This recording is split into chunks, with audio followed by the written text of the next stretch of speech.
curso que lleva el nombre del homenaje del gran maestro Juan Amador Carcelén, y les agradezco mucho que me hayan permitido compartir este tema con ustedes. Ya nos vemos. Gracias. Muchas gracias, Alfonso, por tu excelente participación. Muy buena charla. A continuación vamos a tener la participación del doctor Jofré Lara Terán, que es un gran amigo de la comunidad científica peruana. Está siempre brindándonos las últimas actualizaciones en el campo de la cardiología. El doctor Jofré es jefe del servicio de cardiología del Hospital Juan Tanca Marengo de Guayaquil. Es presidente de la Sociedad Ecuatoriana de Cardiología, Núcleo del Guayas. Es profesor de posgrado de cardiología de la Universidad Espíritu Santo de Guayaquil. Es past president del Colegio Panamericano del Endotelio. Es fellow de la Sociedad Europea de Cardiología y miembro de la mesa directiva de la Sociedad Latinoamericana de Hipertensión. Y además es miembro del CIAC-PREVE y del Comité de Cardio-Oncología de la CIAC, miembro de la Sociedad Americana de Cardiología y la Sociedad Europea de Falla Cardíaca. En esta oportunidad, el doctor Jofré se va a encargar de una asociación sumamente frecuente, que es la hipertensión y la dislipidemia, y cómo disminuir este factor de riesgo.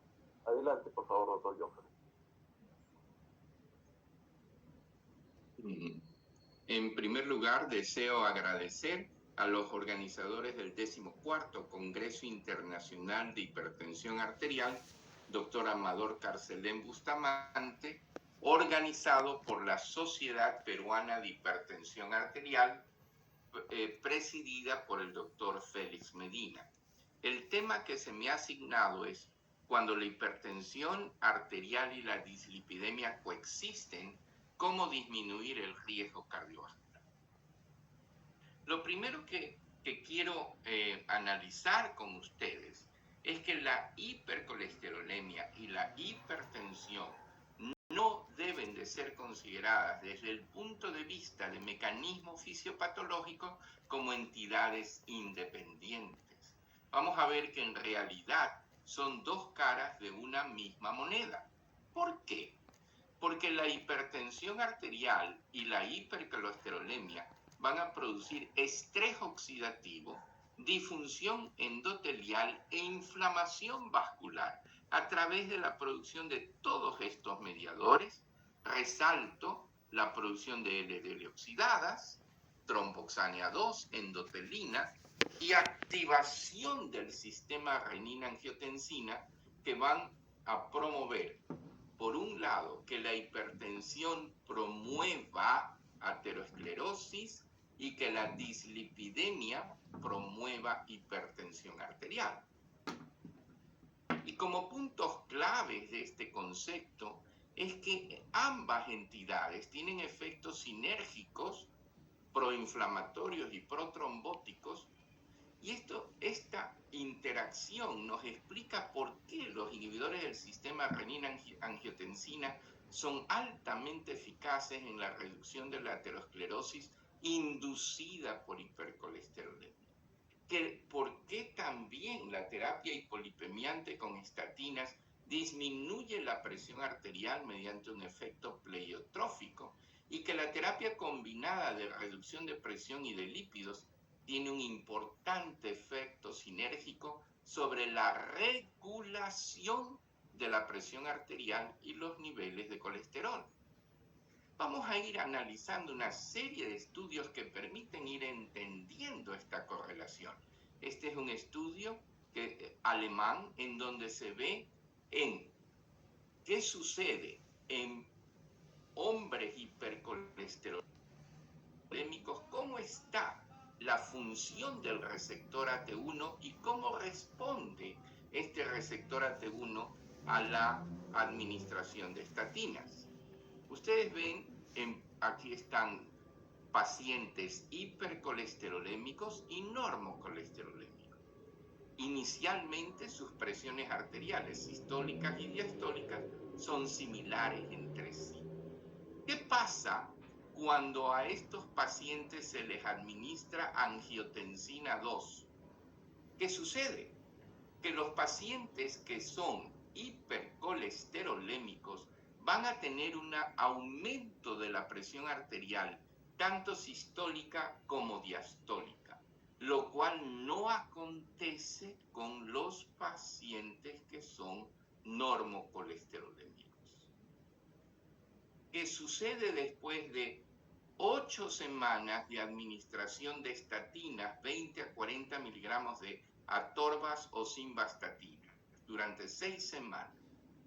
Cuando se administra nuevamente la angiotensina 2, los pacientes hipercolesterolémicos que estaban recibiendo estatinas, su presión arterial se reduce, lo cual no sucede con los hipercolesterolémicos que no estaban recibiendo estatinas. De manera que hay una relación directa entre estos dos mecanismos fisiopatológicos. Ahora, si se le extrae la sangre y se ve qué pasa con las plaquetas de estos individuos, ¿qué podemos observar? Que cuando se incuban las plaquetas con angiotensina 2 marcada radioactivamente, los pacientes hipercolesterolémicos tienen una mayor unión de la angiotensina 2 a los receptores. Y por otro lado, los pacientes hipercolesterolémicos tienen un aumento en la densidad de los receptores AT1 en sus plaquetas después de haberse cultivado las plaquetas con angiotensina 2. ¿Y qué sucede con la densidad de los receptores de estos pacientes hipercolesterolémicos que reciben estatina? Pues la densidad de los receptores AT1 se reduce significativamente en relación con la de los pacientes hipercolesterolémicos que no recibieron estatinas. Esto es en las plaquetas de estos individuos. De manera que nosotros podemos ver que a medida que en el experimento se aumentaban los niveles de LDL, la densidad en las plaquetas de los receptores de AT1 aumentaba. De manera que había un lenguaje cruzado entre lípidos y sistema renina-angiotensina.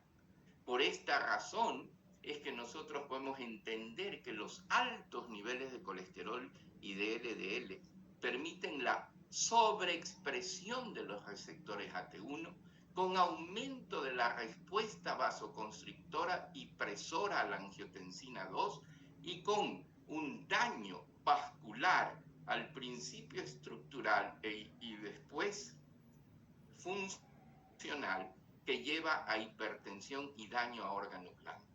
Por otro lado, esta condición de colesterol elevado va a aumentar la actividad de las quimasas, que va a convertir angiotensina 1 en angiotensina 2 independientemente de la acción de la enzima conversora de angiotensina, lo cual va a llevar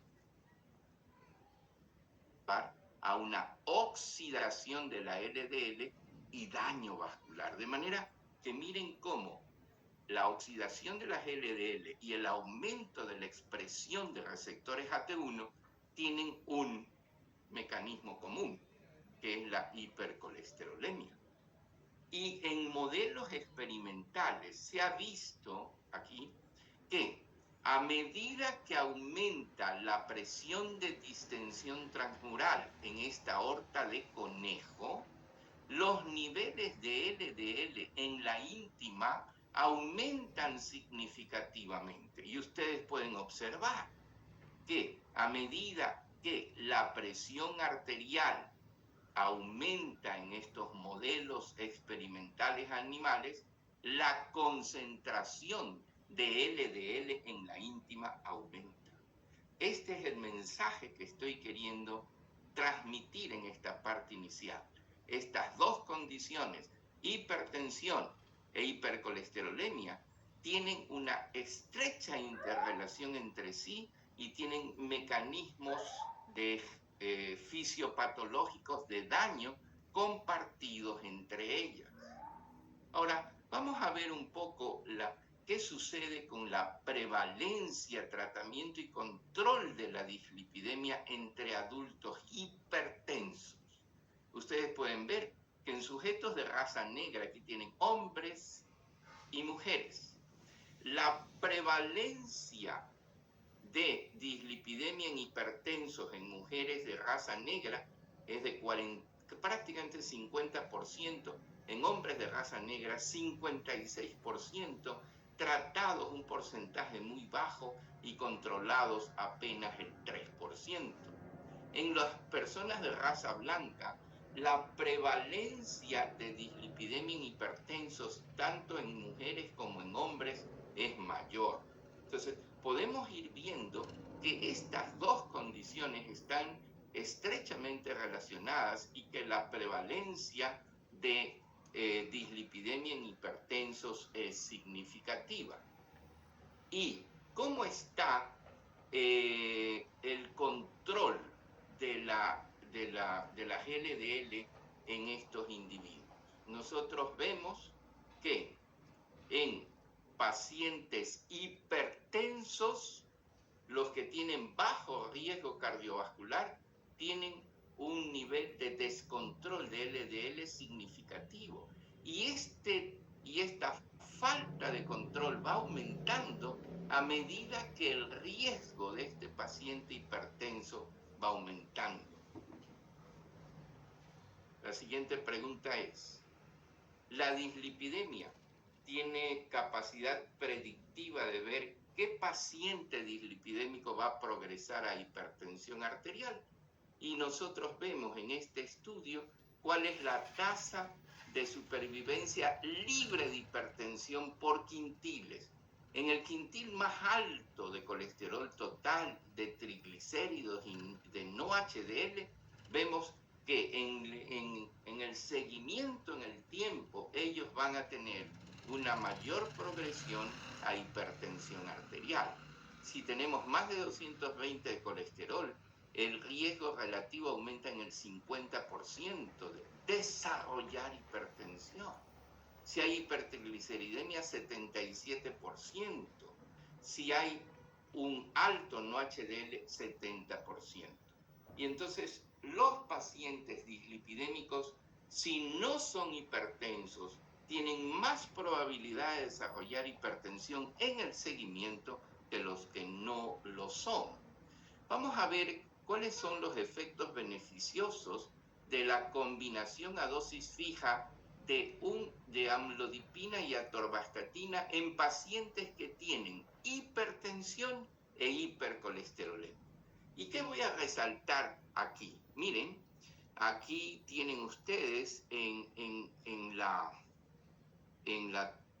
estas líneas, primero la dosis de 5 y 10, 5 de amlodipina y 10 de atorvastatina, o 5 y 20. ¿Y qué es lo que yo quiero resaltar? No nos extraña que con la dosis de 5 de amlodipina y 20, los niveles de LDL colesterol bajan significativamente. Pero ¿qué sucede? Que con la dosis de 5-10 o 5-20, cuando nosotros vemos la dosis de 5-20, los niveles de presión arterial sistólica se reducen más que cuando uso la dosis de 5 de amlodipina y 10 de atorvastatina. De manera que esa dosis elevada de atorvastatina me está haciendo un efecto sinérgico para reducir presión sistólica y presión diastólica. Entonces, la pregunta que uno se hace es, ¿las estatinas tienen un efecto antihipertensivo pleiotrófico? Miren lo que sucede en los distintos ensayos clínicos del efecto beneficioso neutro. Hay varios estudios clínicos que nos dicen que la utilización de estatinas van a reducir los niveles de presión arterial, incluso en hasta 5 milímetros de mercurio de presión sistólica. Entonces, parecería que todos estos hallazgos que hemos visto en medicina experimental y en seres humanos, en donde se ve esta interacción entre las dos, tiene un impacto en análisis en estudios clínicos, porque vemos que las estatinas son capaces de reducir la presión arterial. Ahora, veamos qué efecto tienen cuando existen niveles de colesterol alto y de presión alta.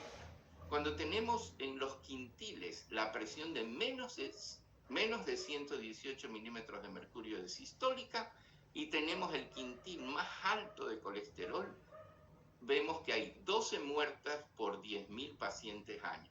Pero cuando los niveles de presión arterial son altas en el quinto quintil y los niveles de colesterol también están en el quinto quintil, se aumentan dramáticamente las muertes por 10.000 pacientes año. Y ahora veamos qué pasa cuando yo tengo hipertensión e hiperlipidemia en lo que tiene que ver con accidente cerebrovascular isquémico. Cuando no tengo ninguna de las dos condiciones, este es el riesgo. Cuando tengo hiperlipidemia pero no hipertensión, el riesgo aumenta en un 32% relativo. Pero cuando soy hipertenso e hiperlipidémico, el riesgo aumenta significativamente, 3.36 aumento del riesgo. Entonces nosotros vemos que definitivamente cuando se asocia hipertensión con hipercolesterolemia, los desenlaces como el accidente cerebrovascular isquémico aumentan. Ahora, veamos en este metaanálisis el efecto combinado de estatinas y antihipertensivos en pacientes con hipertensión. Esta es una revisión sistemática de 38.618 pacientes en 8 ensayos clínicos controlados. Y cuando vemos todos los desenlaces cardiovasculares, la terapia combinada de antihipertensivos y estatinas reduce el riesgo de eventos cardiovasculares en un 21%. ¿Y qué pasa cuando vemos su impacto en infarto del miocardio? La terapia combinada reduce el infarto del miocardio en un 33%. Y la terapia combinada de un antihipertensivo más estatina reduce el accidente cerebrovascular isquémico en un 18%. De manera que la terapia de ambas condiciones, un medicamento antihipertensivo y una estatina, reduce significativamente los desenlaces cardiovasculares. Y veamos qué pasa en el brazo de lípidos del ASCOT, pacientes en prevención primaria con 3 o más factores de riesgo. Cuando se asoció a atorvastatina, se encontró una reducción del 36% en los desenlaces de infarto no fatal y enfermedad coronaria, que llevó a una terminación temprana del estudio. Pero vamos ahora aún más. Este estudio ha sido muy importante para poder indicar estatinas en personas con riesgo intermedio. El estudio HOPE-3. El estudio HOPE-3 tiene 2 brazos, un brazo de presión y un brazo de lípidos.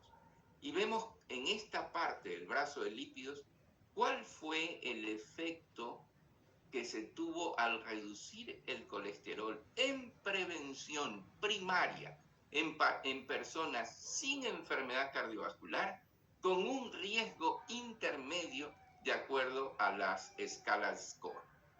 ¿Qué podemos ver?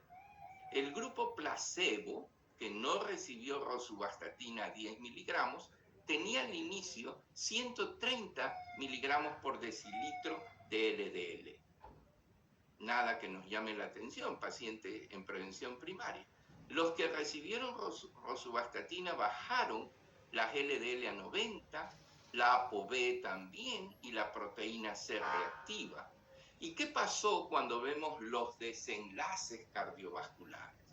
Los desenlaces cardiovasculares compuestos se redujeron en un 25% el grupo que recibió rosuvastatina, stroke en un 30%, infarto del miocardio en un 35% y revascularización coronaria en un 37%, de manera que la utilización de rosuvastatina en personas en prevención primaria con riesgo intermedio que entraron al estudio con promedio de 130 miligramos por decilitro, cuando recibieron rosuvastatina 10 miligramos, tuvieron esta significativa reducción de los desenlaces. Entonces empezamos a ver cómo todos estos hallazgos han ido influenciando la gente. Y vemos que para pacientes con riesgo cardiovascular bajo o intermedio, estas son guías de hipertensión arterial, las estatinas deben de ser consideradas para lograr una meta de LDL de 115 miligramos. Y veamos una cosa, que la gran mayoría de los pacientes hipertensos son de riesgo moderado y alto. Entonces, la pregunta que nos hacemos es la siguiente. ¿Se debe administrar una estatina a todos los pacientes hipertensos?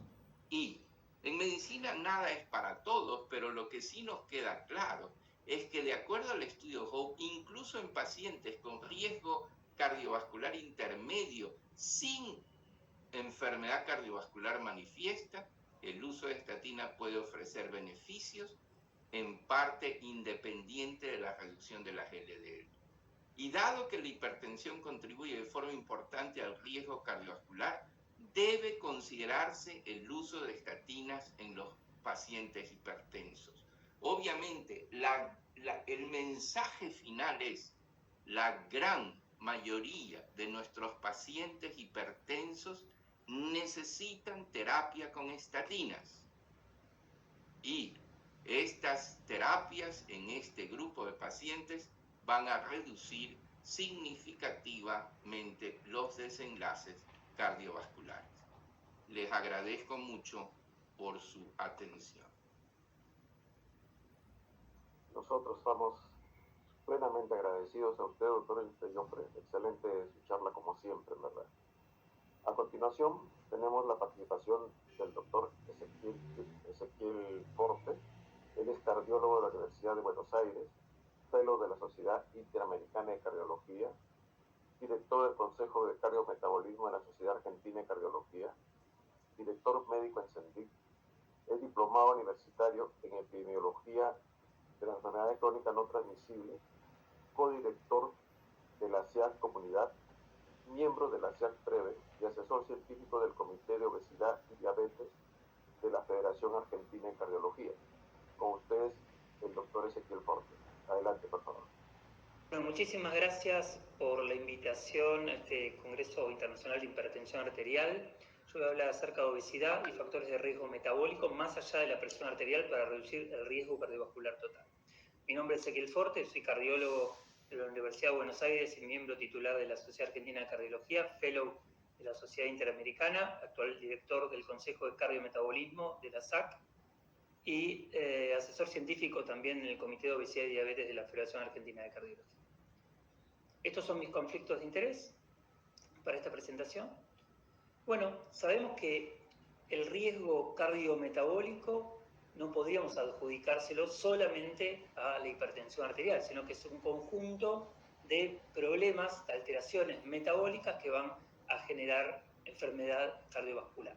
Entonces podemos ver que hay lipoproteínas aterogénicas que pueden generar enfermedad cardiovascular aterosclerótica, está la inflamación, por supuesto que también está la hipertensión arterial, la alteración del metabolismo de la glucosa y por supuesto también el riesgo protrombótico. Pero fíjense qué pasa cuando yo pongo obesidad de todo esto. La obesidad engloba alteraciones en los lípidos y aumento del riesgo cardiometabólico a través de los lípidos. La obesidad genera inflamación arterial, por supuesto está íntimamente relacionada con la hipertensión arterial, con la prediabetes, la insulinoresistencia y la diabetes, y con el riesgo protrombótico, aumenta el riesgo de eventos a través del aumento de la trombosis. Por lo cual, cuando uno piensa en el riesgo cardiometabólico global y piensa en obesidad, engloba a todas sus formas de riesgo cardiovascular. Y poniendo un poco el problema en perspectiva en relación con la obesidad, podemos decir que la obesidad, la malnutrición en general, en todas sus formas es la principal causa de problemas de salud a nivel global, y esto es una publicación de la Comisión Lancet, publicada hace algunos años. Y fíjense que más del 50% de las personas en el mundo tiene exceso de peso. Aquí en la República Argentina, alrededor del 60% de las personas tienen exceso de peso. Y claro que podemos ver que a medida que aumenta el índice de masa corporal, acá podemos ver el peso normal, el sobrepeso, obesidad grado 1, grado 2 y grado 3, aumenta el riesgo de enfermedad cardiovascular, aumenta la prevalencia de alteraciones en los lípidos, de hipertensión arterial, de diabetes y de otras enfermedades, como enfermedades de la vesícula biliar, osteoartritis, apnea del sueño e hígado graso. La obesidad no es un problema estético, en definitiva. Cuando el tejido adiposo se inflama, mata gente directamente. Esto lo tenemos que decir así para que se entienda que la obesidad es una enfermedad que genera otras enfermedades. ¿Cuán importante es la obesidad para la expectativa de vida del paciente? Fíjense este nuevo artículo también de Lancet, donde uno puede ver la proporción de sobrevida de los pacientes, la edad y los diferentes índices de masa corporal. Las chances de una persona de alcanzar los 70 años de edad es de alrededor de un 80% cuando su body mass index es normal, pero ya si tiene obesidad grado 2 es del 60%, y si tiene obesidad grado 3 es del 50%. O sea, una persona que tiene 40 de índice de masa corporal, la mitad de las personas a los 70 años ya han fallecido. Entonces, esto no es un problema estético. La obesidad mata gente, la expectativa de vida se reduce cuando se incrementa el índice de masa corporal. Y lamentablemente esto es una pandemia global, ya lo sabemos, el número de personas que viven con obesidad se está incrementando. Acá podemos ver una proyección nuevamente de la World Obesity Federation en el Atlas, que podemos ver que para el año 2030 se estima que más de 1 billón de personas van a vivir con obesidad, alrededor del 18% de la población mundial va a tener obesidad. Y esto no es todo, lamentablemente la obesidad se está incrementando también en niños, en niñas, en todos los continentes. Y la obesidad está íntimamente relacionada con mortalidad cardiovascular. Los pacientes que tienen obesidad tienen mayor riesgo de morir por enfermedad cardiovascular. Acá podemos ver el Body Mass Index y la cantidad de muertes y la carga de enfermedad cardiovascular en las personas con obesidad. De hecho, más de 2/3 de la mortalidad en las personas con obesidad son atribuidas a la enfermedad cardiovascular. A medida que va aumentando el índice de masa corporal, van aumentando las alteraciones metabólicas, y de hecho una persona ya con obesidad tiene más de 2.5 veces el riesgo de tener enfermedad cardíaca. Y uno piensa, bueno, pero hay pacientes que tienen obesidad y no tienen ninguna alteración metabólica. Estos son los pacientes que nosotros llamamos obesidad metabólicamente saludable, puesto entre comillas, porque en realidad estamos viendo que esta obesidad metabólicamente saludable es solamente un estado de transición hacia otras enfermedades o hacia alteraciones metabólicas que terminan enfermando al paciente. Podemos ver que hay muchos de los pacientes, la mitad, tienen alrededor de dos componentes del síndrome metabólico. Los que no tienen componentes del síndrome metabólico, muchos de ellos ya tienen insulinoresistencia. Y de hecho, los pacientes que tienen obesidad y que están metabólicamente saludables, nuevamente entre comillas, es del menos del 20% de los hombres y menos del 30% de las mujeres. Y acá podemos ver en este estudio de Calachetti, publicado en el 2017, que siguió una cohorte de pacientes con peso normal, sin dislipidemia, sin hipertensión y sin diabetes, y una cohorte de pacientes con obesidad, con más de 30 de índice de masa corporal, pero que tenían también esta obesidad supuestamente metabólicamente saludable, sin dislipidemia, sin hipertensión y sin diabetes. Y podemos ver que los pacientes con obesidad, aún que no tenían alteraciones metabólicas, incrementaron 49% el riesgo de enfermedad coronaria, 7% el riesgo de enfermedad cerebrovascular y prácticamente 100% el riesgo de presentar insuficiencia cardíaca, principalmente con función preservada. Fíjense en este estudio de pacientes que se internaban por un infarto de miocardio en los Estados Unidos, 1/4 parte de ellos tenían diabetes, 1 de cada 2 tenía hipertensión arterial y dislipidemia, y 1 de cada 6 tenía obesidad.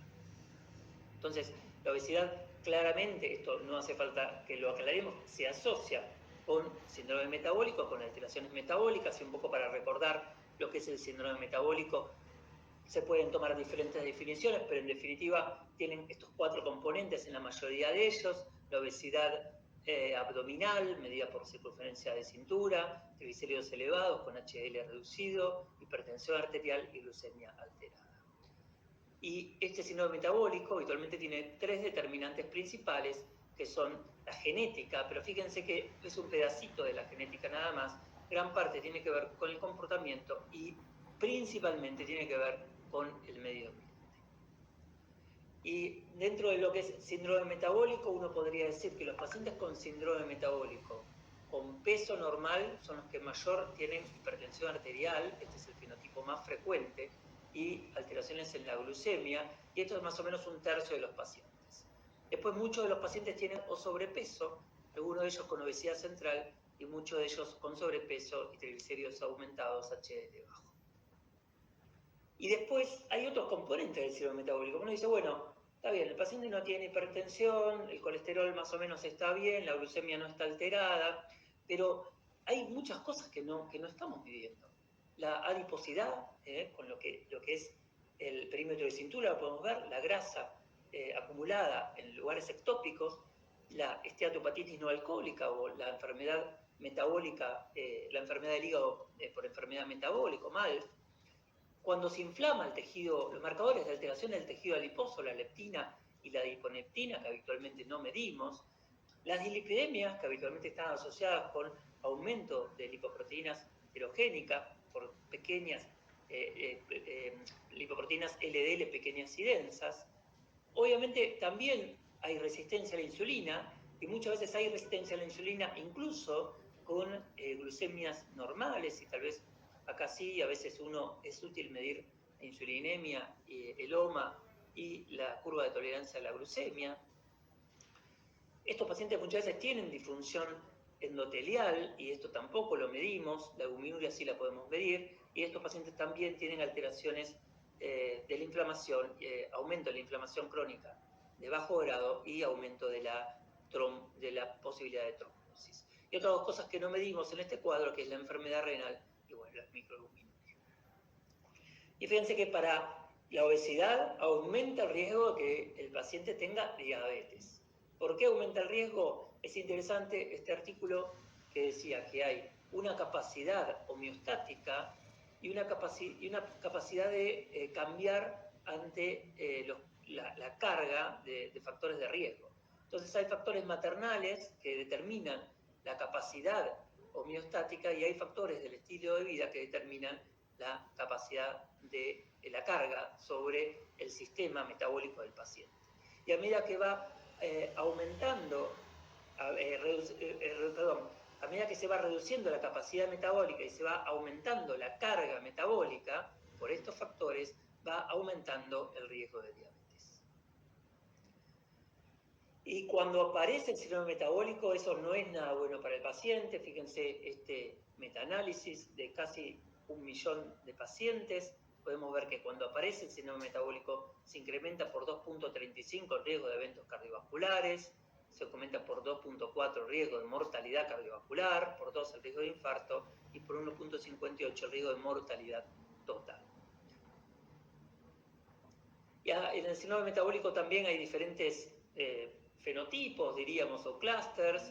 Hay pacientes que tienen desórdenes del sueño, SAOS y esteatopatitis, y estos están relacionados con el exceso de tejido adiposo, con adiposidad. Hay pacientes que tienen diabetes, diabetes gestacional y ovario poliquístico. Estos pacientes tienen franca insulinoresistencia. Hay otros pacientes que tienen enfermedad cardiovascular y estados inflamatorios crónicos, y estos pacientes están asociados a hipertensión arterial, y este es un fenotipo más vascular. Hay pacientes, claramente el problema principal son las alteraciones lipídicas, y finalmente hay pacientes que tienen hiperuricemia, disfunción hormonal, enfermedad renal crónica, y esto está englobado en otros factores. En definitiva, todos estos fenotipos uno podría encontrar en el síndrome metabólico, y por supuesto que todos estos fenotipos también se imbrincan y uno puede tener más componentes de uno o de otro, pero en definitiva no es que son compartimentos estancos.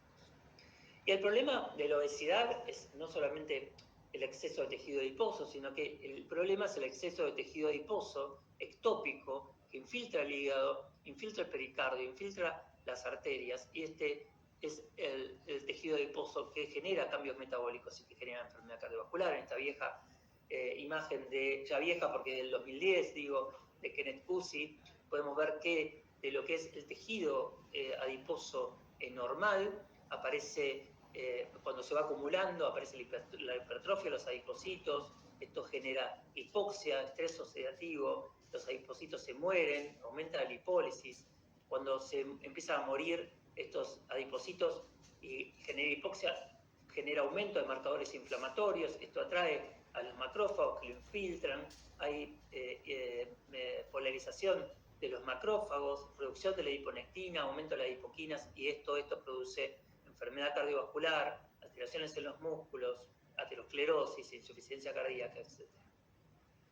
Fíjense que acá podemos ver cómo la obesidad en sí misma genera daño cardiovascular, porque hay un aumento de la inflamación, una alteración de las adipoquinas, hay aumento del factor de necrosis tumoral alfa y la interleuquina 6 como marcadores de inflamación, hay hígado graso, y este hígado graso aumenta el PAI-1 y hay aumento de riesgo de trombosis, también hay dislipidemia por aumento de la producción de lipoproteínas VLDL, esta infiltración de grasa del músculo cardíaco genera también insulinoresistencia, aumento del estrés oxidativo, aumento de los receptores que generan, que son atractivos para los macrófagos, para que los macrófagos infiltren el endotelio, por supuesto que diabetes, y todo esto termina generando disfunción endotelial y aterosclerosis.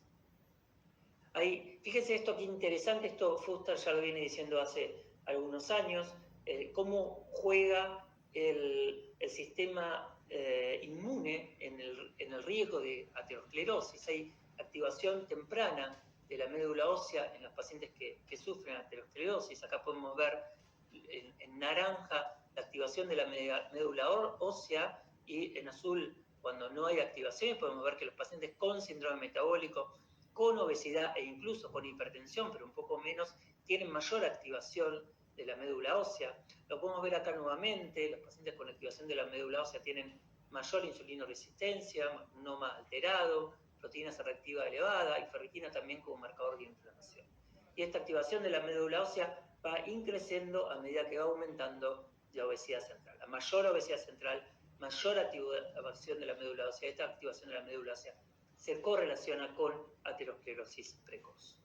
Entonces, cuando uno habla de riesgo cardiometabólico, más allá de la hipertensión arterial, tendríamos que empezar a hablar de todos estos factores: inflamación, dislipoproteínas, aumento del riesgo protrombótico, alteración del metabolismo de la glucosa, adiposidad, esta grasa inflamada que en definitiva genera enfermedad cardiovascular. ¿Y qué estrategias tenemos para combatir todo esto? Yo siempre que hablo de estas cosas me gusta poner este tipo de diapositivas, porque uno dice, bueno, tenemos estrategias para combatir la obesidad y el síndrome metabólico, pero claro, tenemos un montón de estrategias. Pero obviamente que la historia de esto va a cambiar cuando cambie el contexto del medio ambiente, el contexto sociocultural donde nosotros vivimos. Que eso realmente no depende tanto de nosotros como médicos de consultorio, pero nosotros como médicos de consultorio vemos lo que puede ayudar a nuestros pacientes, que es el consejo, la dieta, la actividad física. Obviamente que esto, y obviamente los fármacos, ¿no?, que hay hoy en día que son muy buenos. Esto puede ayudar a mi paciente, pero posiblemente no cambie la historia natural de esta enfermedad, y esto se va a cambiar cuando se tomen las medidas políticas y de salud pública que cambien el medio ambiente. Entonces, cuando nosotros vemos cómo tratar a las personas con obesidad, vemos que cuando el paciente tiene ya un índice de masa corporal de más de 27 y tiene alguna complicación asociada, ya está indicada la farmacoterapia. Y la verdad que hoy en día estamos viviendo tiempos de cambios, hay principalmente en relación con los agonistas del receptor GLP-1, hay nuevos fármacos hoy en día que nos permiten alcanzar una reducción de peso parecido a lo que sería la cirugía bariátrica.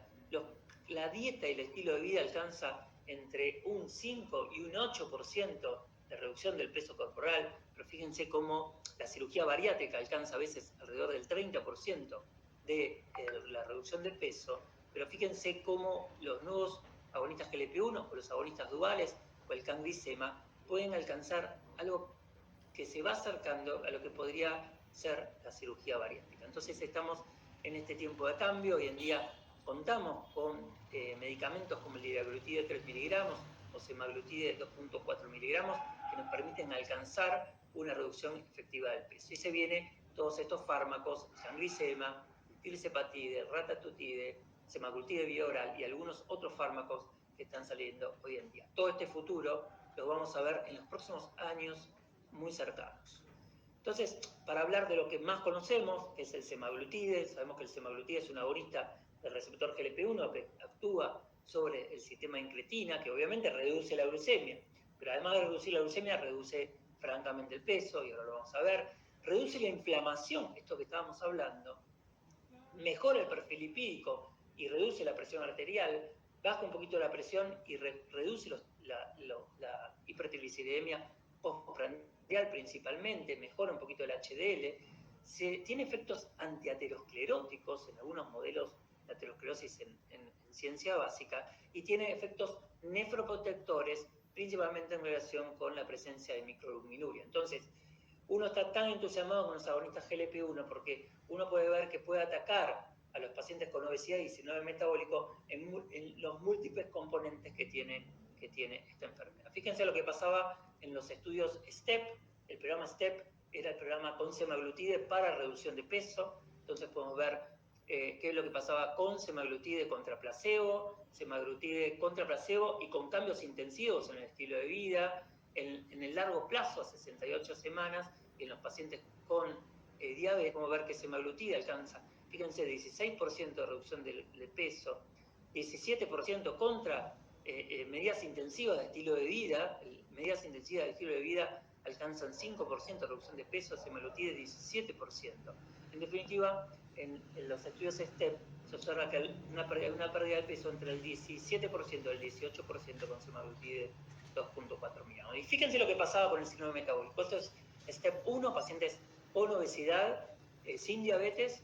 Estos pacientes, fíjense lo que pasaba. La mitad de los pacientes en la rama semaglutide tenían síndrome metabólico y fíjense qué pasaba la semana 68. Solamente una cuarta parte de los pacientes con semaglutide tenían síndrome metabólico.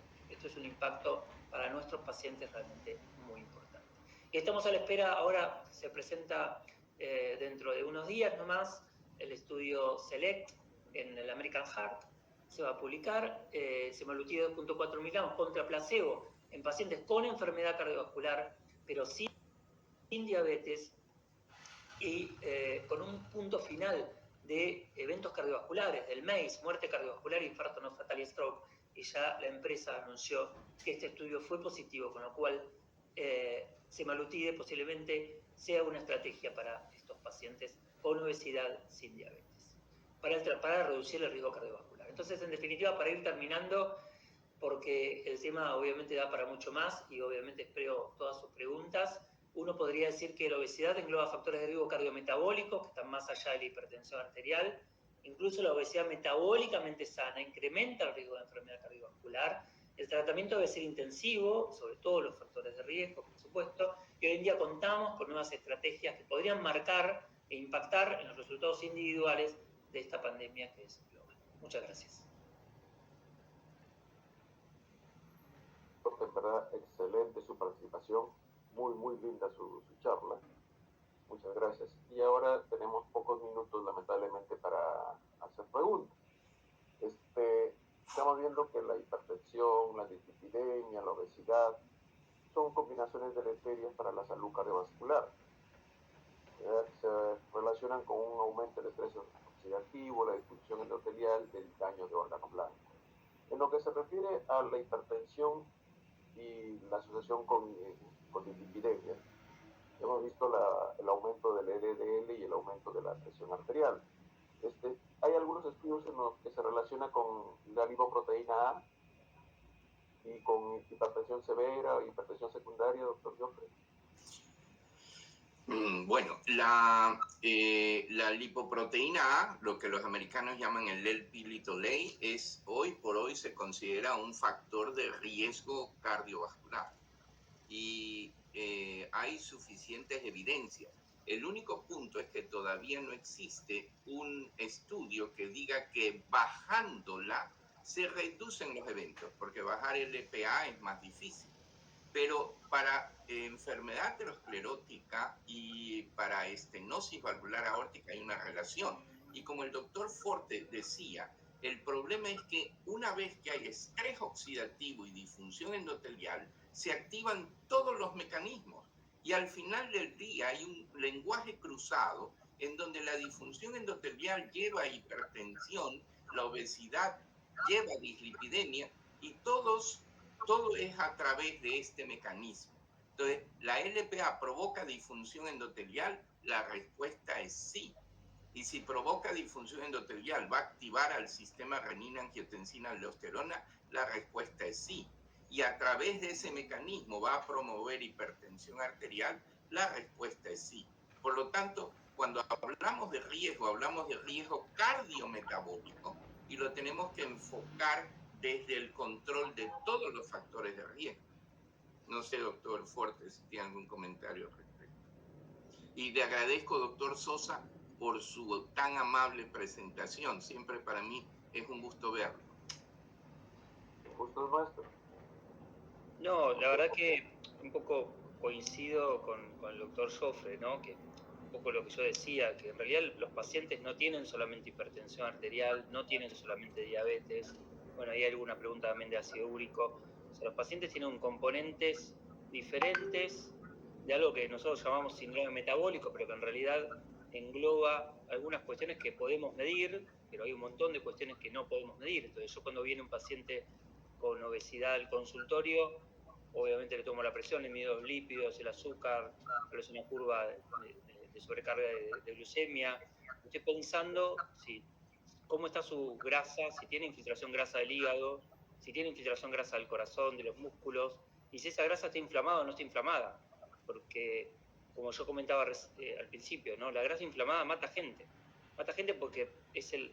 ¿Y cómo sé yo si tiene grasa inflamada o no? Digamos, no hay una forma, básicamente, que tengamos de verla, ¿no?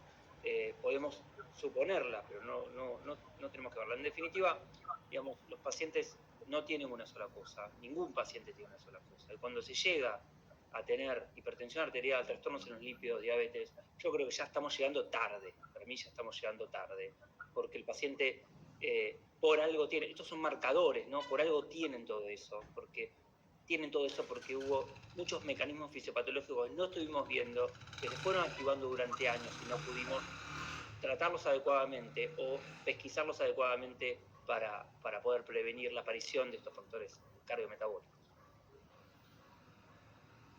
Muy bien. En pacientes con obesidad, entre comillas, saludable, ¿no?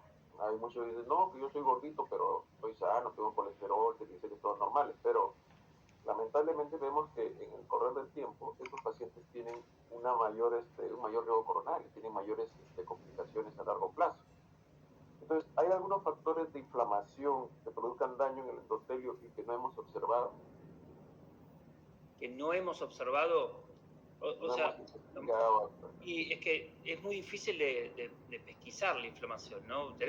Lo que tenemos siempre es la proteína C reactiva. Bueno, podemos hacerle proteína C reactiva, pero sabemos también que la especificidad de la proteína C reactiva se pierde rápidamente, ¿no? Entonces, es controvertido, digamos, pesquisar estos pacientes solamente con proteína C reactiva. También, bueno, la interleuquina 6 también está en boga hoy en día. Hay otros parámetros de inflamación que también se podrían medir. Pero yo creo que, independientemente de eso, hay que eliminar la palabra obesidad metabólicamente sana, porque uno puede decir obesidad sin factores de riesgo que yo pueda ver en ese momento. Uno le pone obesidad sana y parece como que el paciente está sano, y en realidad la obesidad es una enfermedad crónica, multifactorial, recidivante, que termina generando o enfermedad cardiovascular o múltiples otras complicaciones. Lo cual creo que hay que eliminar ese concepto de obesidad metabólicamente sana. Completamente de acuerdo. No sé si el doctor Joffre quería agregar algo al respecto. Solamente una cosa, o sea, esta obesidad metabólicamente sana, que en realidad no es sana, se ve más en los países desarrollados, que por su epigenética han tenido ya varias generaciones expuestas a condiciones de abundancia. Entonces su sistema de preservación energética está un poco desactivado. Cuando nosotros vemos qué pasa a los países en vías de desarrollo, que hemos tenido generaciones previas sometidas a condiciones precarias de alimentación, los sistemas de preservación energética no están desactivados, están muy activados, y esos son cambios epigenéticos, y eso explica por qué en Latinoamérica habrán muchos menos obesos, entre paréntesis, metabólicamente sanos, que lo que pasa en países ya desarrollados con varias generaciones que vienen en condiciones favorables de alimentación. No sé qué opina doctor Forte, pero me parece que es un concepto que hay que tener en mente. Los cambios... No, me encantó el concepto y es un poco así, totalmente de acuerdo. Interesante.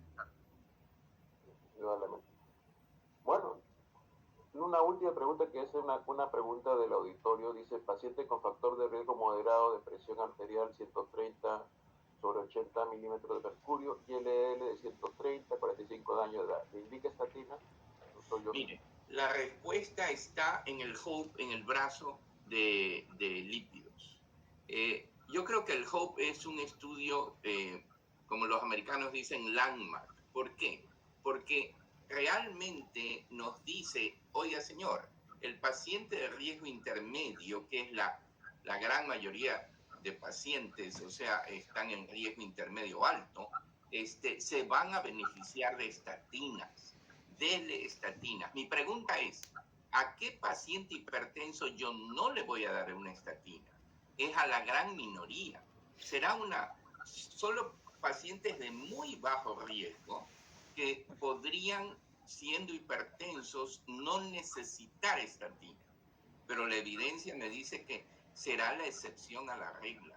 Yo necesitaré, y ojalá tengamos medicamentos que tengan también una estatina en la polipíldora de los pacientes hipertensos, porque la mayoría lo va a necesitar. Bueno, lamentablemente el tiempo nos ha ganado y yo quiero agradecerles a ambos porque en verdad han sido excelentes sus presentaciones y hemos aprendido muchísimo.